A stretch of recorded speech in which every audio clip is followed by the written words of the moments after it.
Pengelolaan sampah adalah salah satu persoalan yang sulit terpecahkan secara tuntas, terutama di kota-kota besar.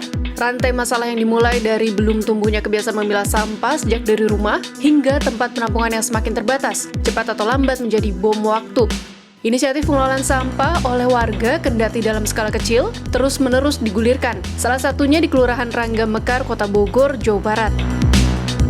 Saat sebagian masyarakat masih mencampur segala bentuk sampah domestik, penghuni warga Kelurahan Rangga Mekar telah memilah dan memilih sampah rumah tangga mereka guna mempermudah pengelolaan. Mereka melakukannya penuh kesadaran. Bukan kebetulan gerakan ini muncul di antara warga. Kesadaran mereka tumbuh karena persoalan sampah di tempat ini sudah berlangsung sejak puluhan tahun lalu. Adapun wilayah Kelurahan Rangga Mekar dulunya merupakan tempat pembuangan sampah sementara yang akhirnya ditutup sekitar 1980-an. Akibat penutupan tersebut, permasalahan sampah bermunculan dan berdampak terhadap warga. Hingga akhirnya dibentuklah Bank Sampah Rangga Mekar pada 22 Februari 2015 yang dirintis Sandi Adam.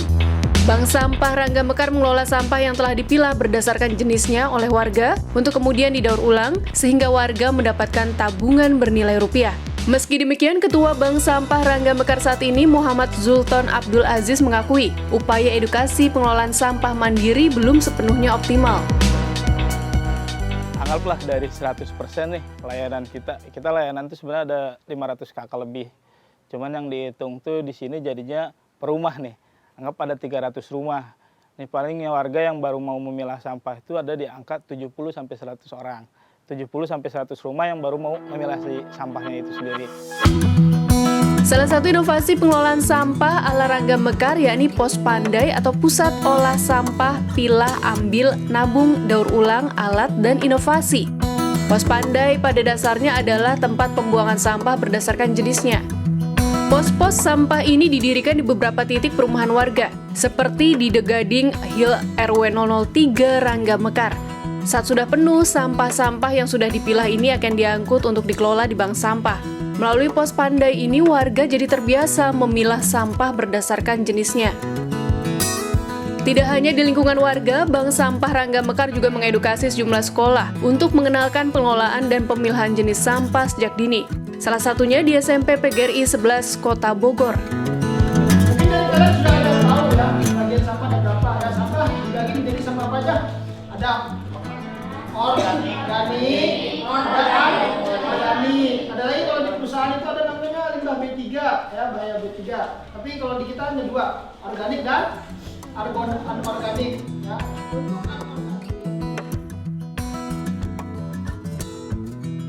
Selain edukasi, keringanan biaya pengelolaan juga ditawarkan supaya warga tertarik berkontribusi. Bank Sampah Rangga Mekar misalnya menawarkan biaya pengangkutan sampah yang jauh lebih hemat.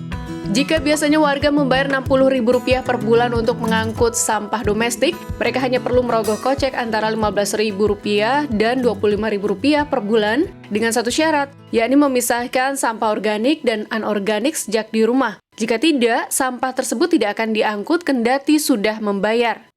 Emang masih ada beberapa yang warga masih ogah-ogahan nih buat milah sampah karena alasannya mereka berpikir kita udah bayar. Padahal sebetulnya udah jelas di Perda umumnya juga bahwa memilah sampah dari rumah itu udah kewajiban kita masing-masing. Walaupun di situ mereka tetap bayar iuran sampah, cuman masih ada masyarakat yang berpikir kayak gitulah. Tapi itu challenge buat kita ngajak masyarakat buat mau milah sampah sih. Karena itu ngebantu di mana buat operasional kita jalanin pengelolaan sampah. Semakin sampah terpilah, semakin mudah buat dikelola. Semakin sampah tercampur, itu resiko yang ujung-ujungnya jadi masalah baru kayak gitu.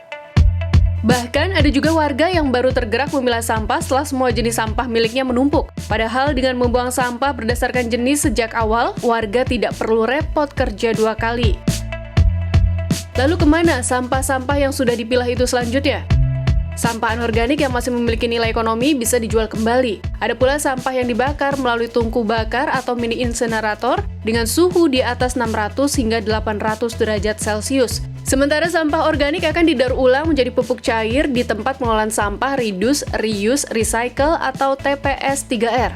Adapun sampah rumah tangga yang tercampur aduk dan tidak mengikuti program ini akan diangkut oleh petugas Dinas Lingkungan Hidup. Total sampah yang masuk ke TPS 3R dapat mencapai 800 kg hingga 1000 kg per hari, terdiri dari sampah residu, non-organik, dan organik.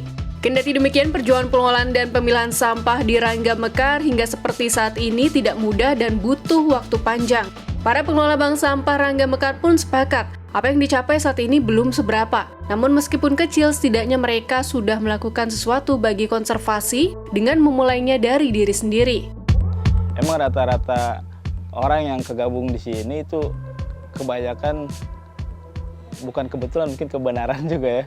Akhirnya datang yang tadinya cuma sekedar ngopi-ngopi di sini, karena emang tempat di sini pun kita always lah siapa aja yang mau masuk boleh gitu. Kita ngebatasin, makanya banyak orang yang datang yang akhirnya tadi cuma ngopi-ngopi, ngobrol. Ada yang area taman di sini, mereka cuma nongkrong, ngobrol, akhirnya gabung juga kayak gitu.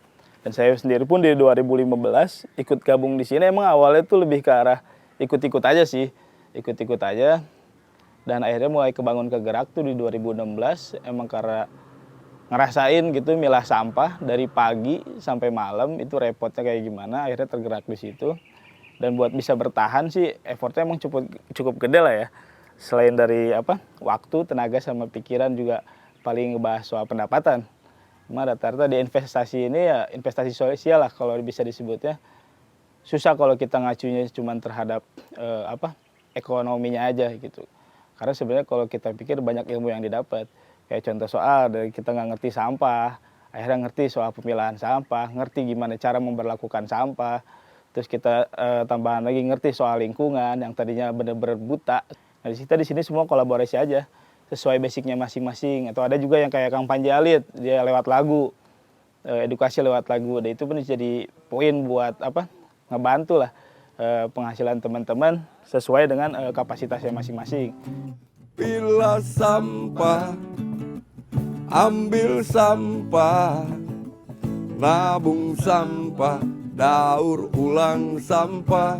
Ayo agar indah, agar indah